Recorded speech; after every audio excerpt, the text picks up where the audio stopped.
Radhe Radhe viewers. तो चलिए, दीपावली की बहुत बहुत मुबारकबाद हो आप सबको, हैप्पी दीपावली। और चलिए, आज हम आपको जो जानकारी देने वाले हैं वो है हमारे यम के दीपक से लेकर के कि यम का दीपक हमें कैसे निकालना चाहिए, कब निकालना चाहिए और कैसे क्या उसकी पूरी विधि है, वो हम आपको यहाँ पे बताने वाले हैं। क्योंकि काफ़ी लोग हैं जिनको इसके बारे में कोई जानकारी नहीं है। और यम का जो दीपक है वो जलाना बहुत ही ज़रूरी होता है। ऐसा माना जाता है कि दीपावली से पहले यम का दीपक अगर हम जला लेते हैं तो पूरी साल हमारे घर में जितने भी मेंबर हैं उनका भय से मुक्ति मिल जाती है, यानी कि अकाल मृत्यु या फिर कोई रोग दोष बड़ा नहीं लगता है। तो उसके लिए करना क्या है कि कोई भी दीपक ले लीजिए और उसको साफ़ सुथरी जगह पे रख दीजिए। रखने के बाद में 4 बत्ती आप ले सकते हैं, या फिर आप बड़ी साइज़ की 2 बत्ती लेकर के चौमुखा दिया इसे वो बोलते हैं, वो बना सकते हैं।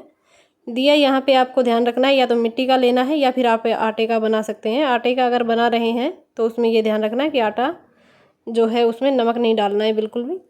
तो ये देखिए, मैंने मिट्टी का दीपक ले लिया है। और उसके बाद ये देखिए 2 बड़ी वाली बत्ती हैं जिनको हमने दीपक में इस तरह से रखा है कि वो चौमुखा दिया हमारा बन चुका है। तो उसके बाद में देखिए सिंदूर लगा देंगे, थोड़े से चावल लगा देंगे, फूल या मिठाई जो भी आप रखना चाह रहे हैं वो भी आप लगा सकते हैं यहाँ पे। और उसके बाद में घर में जितने भी मेंबर हैं वो सब इसके चारों तरफ फेरी लगाएंगे और यहाँ पे कुछ दक्षिणा स्वरूप रख देंगे और यहाँ पे हाथ जोड़ करके इनकी पूजा पूरी हो जाती है। और इसे जलाते वक्त ये हमें ध्यान रखना है कि इसकी जो पूजा पाठ है वो तो हमें घर के अंदर करनी है, परंतु इसे जलाना हमें बाहर चौखट की तरफ है।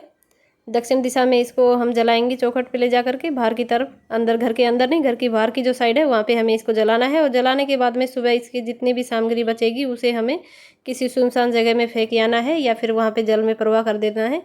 और ऐसा करने से ये हमें ध्यान ये भी रखना है कि जब भी हम ये दीपक जलाएं तो ये ध्यान रखें कि हमारे घर के मेंबर सारे घर के अंदर आ चुके हों। और रात के समय आप किसी भी समय इस दीपक को जला सकते हैं। वैसे इसका कोई विशेष महत्व नहीं है कि किस समय में हम इसको जला रहे हैं, बस ये ध्यान रखें हमारे घर के सारे मेंबर घर में आ चुके हैं तो आप इस दीप को जला सकते हैं। और हाँ, इस दिए में सरसों का तेल या फिर तिल का तेल ही सबसे अच्छा माना जाता है, वो आप डाल सकते हैं।